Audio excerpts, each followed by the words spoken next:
Bon ben, TikTok aura eu raison de moi. Salut à tous and welcome back to my channel, j'espère que vous allez bien. Aujourd'hui je vous retrouve dans une nouvelle vidéo et dans une nouvelle critique de série. Alors, on va parler de Squid Game, donc le drama ou série coréenne qui est sortie sur Netflix, et je vous avoue que je ne devais pas en faire une à la base, d'où le fait qu'elle sort aussi tard après la sortie sur Netflix, tout simplement parce que je n'étais pas censée la regarder. Je l'avais clairement vue passer sur Netflix, mais elle ne me disait rien. Je n'avais pas envie de la regarder, je n'avais même pas regardé de bande-annonce ou quoi, juste elle était là sur Netflix et j'avais pas envie. Sauf que l'accro à TikTok que je suis et qui passe sa vie sur TikTok a vu des milliards et des milliards et des milliards de TikTok sur la série, drama, série, appelez ça comme vous voulez. Et du coup, je me suis dit que c'était pas possible et que je me devais de regarder cette série parce que tout m'appelait à regarder cette série.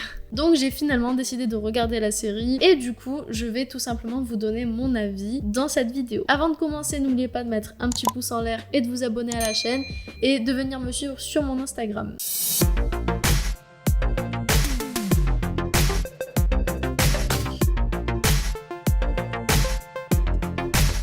Pour ceux qui sont nouveaux sur ma chaîne et qui ne me connaissent pas, qui n'ont pas vu des anciennes vidéos à moi, il y a environ 10 ans, j'ai commencé à regarder énormément de dramas coréens. Ça a vraiment été une énorme part de ma vie pendant très très longtemps. J'ai commencé en 2010 et j'ai bouffé des dramas quotidiennement à partir de ce moment-là. Sauf que à partir, je crois, de 2017-2018, j'ai un petit peu arrêté d'en regarder pour plusieurs raisons. Notamment pour des raisons qui font qu'il y a 10 ans en arrière, j'avais des goûts qui étaient différents de ceux d'aujourd'hui. Et les dramas que je regardais à l'époque, faut savoir que les Coréens et les dramas coréens ont des codes qu'ils respectent dans quasiment tous leurs dramas. Bien évidemment, ça dépend du style du drama qu'ils sont en train de faire, si c'est de la comédie, du thriller, mais en général, ils ont tous les mêmes codes. Et les codes coréens dans les dramas, en tout cas moi que je regardais, donc des dramas qui étaient tournés sur l'amour, aujourd'hui je ne peux plus en regarder et c'est ce qui est le plus prédominant dans les dramas coréens, même s'il y a énormément de styles différents. Donc j'ai juste arrêté d'en regarder petit à petit. Bref, c'est pas le sujet. Tout ça pour vous dire que c'est pour ça que je n'ai pas voulu regarder Squid Game dès le début. Je me suis dit, bon, un autre drama coréen, ça commence à être de plus en plus mis en avant sur Netflix, chose qui n'était pas du tout le cas avant. C'est une très bonne chose, mais voilà, j'étais pas tentée. Sauf que au final, à cause de TikTok, j'ai fini par regarder. Et eh bien, pour tout vous dire, j'ai adoré ce drama. Il change énormément au niveau des codes dans les dramas coréens de ceux que j'ai pu voir avant. J'ai jamais vu un drama comme Squid Game dans le drama coréen. C'est une première pour moi, très honnêtement, même si j'ai déjà regardé plein de thrillers dans le drama coréen.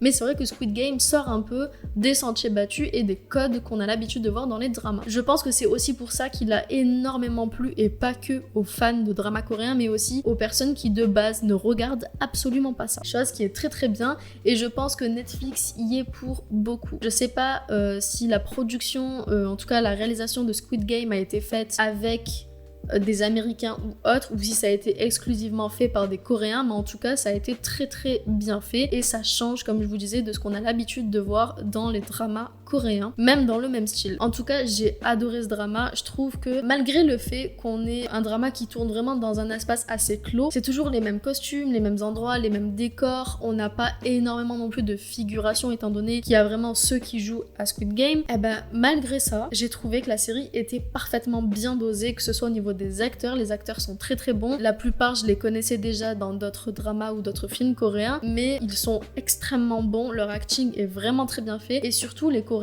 ont cette facilité, je trouve, et je dirais même les Asiatiques en général, ils ont cette facilité, ou plutôt ce don en fait, de transmettre les émotions. Ils arrivent très très bien à faire ça sans en faire trop. C'est-à-dire que moi dans Squid Game, quand je regardais le drama, j'étais vraiment à fond dans tout ce qui se passait et dans tous les sentiments que ressentaient les personnages, et je trouve que ça c'est important pour aimer un personnage ou aimer une série, c'est de vraiment être dedans à fond. Et les Coréens et les Asiatiques en général ont cette capacité-là de faire ça, et c'était parfaitement bien fait. En tout cas, ça c'est mon point de vue, bien évidemment. Concernant le concept de la série, donc pour ceux qui ne connaissent pas et qui sont tombés sur la chaîne en se demandant ce que c'était, ça raconte l'histoire donc de certaines personnes, plus ou moins âgés qui ont des dettes au niveau de la société coréenne et ils vont tomber sur un genre de recruteur ou je sais pas comment on appelle ça vraiment, un homme qui va leur proposer de jouer un jeu contre de l'argent et de gagner beaucoup d'argent. Ils finissent par se retrouver dans un jeu grandeur nature où ils sont je crois 456 si je dis pas de bêtises et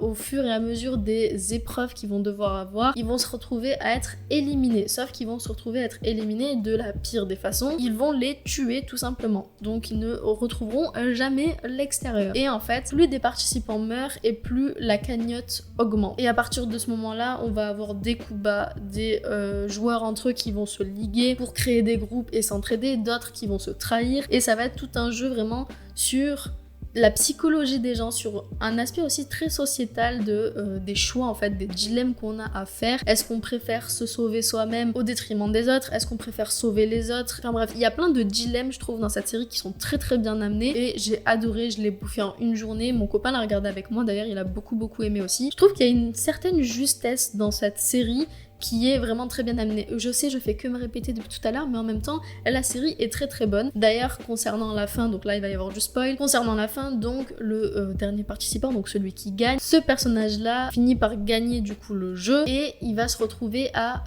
reparticiper, mais d'une autre manière. Cette fois-ci, je pense que c'est plus pour dénoncer ce qui s'est passé. Vis-à-vis de la fin, de comment est-ce qu'ils ont amené la fin, j'ai vraiment très hâte de voir une saison 2. Je ne sais pas encore s'il y en a une, s'ils ont prévu d'en faire une, mais je pense que oui. Au vu du succès de la série, c'est quasi sûr. Et surtout, il y a eu énormément de théories que j'ai vu passer sur TikTok et qui m'ont semblé très pertinentes. Au tout début de la série, celui qui les amène à jouer va leur proposer une carte bleue et une carte rouge. Et il y a eu énormément de théories comme quoi, si on choisit le bleu, on devient joueur. Si on choisit le rouge, on devient exécuteur. Personnellement, j'appelle ça comme ça, mais voilà, on peut les appeler d'une autre manière. Eh bien, j'ai hâte de voir ce qu'ils vont faire à ce niveau-là dans la saison 2 et de pourquoi pas que le gagnant devienne un exécuteur mais un peu infiltré comme le flic dans la saison 1, vous voyez ce que je veux dire? Bref, j'ai plein de théories en tête sur la saison 2, mais pour l'instant, je préfère ne pas m'avancer et attendre de voir. En tout cas, pour ceux qui voulaient mon avis, parce que je sais que certains la voulaient, et désolée du coup de la faire en retard, c'est tout simplement parce que j'ai regardé la série tardivement,